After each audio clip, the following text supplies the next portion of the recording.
চলো আজকে একটা মায়ের হাতের পুরনো রেসিপি তোমাদের সাথে শেয়ার করা যাক।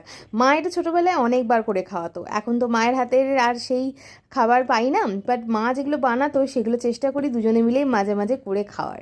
কিন্তু মায়ের হাতের মতন কি আর হবে? সেটা না হোক, মায়ের রেসিপি সবসময় সেরা। যাই হোক, তো আজকে বানাচ্ছি একদম একদম সিম্পল একটা সাদামাটা রেসিপি।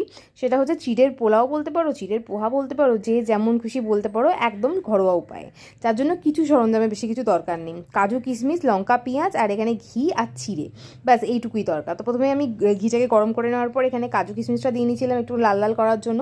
তারপর পেঁয়াজ আর লঙ্কাটা দিই। তোমরা না একটুখানি গ্যাসের ফ্লেমটা কম করেই করবে, নাহলে আমার মতন অবস্থা হবে। যে এই যে আমার কিশমিশগুলো কিন্তু একটু ডার্ক হয়ে গেছিলো, খেতে খুব একটা খারাপ হয়নি, বাট ডার্ক হয়ে গেছিলো। তারপর আমি চিড়েটা দিলাম, আর পরিমাণ মতন স্বাদ মতন তোমরা নুন আর মানে চিনিটা ইউজ করবে। চিনিটা যে যতটা পছন্দ করো সেই অনুযায়ী দেবে, আমি কমই খাচ্ছি, তার জন্য এরকমভাবে করলাম।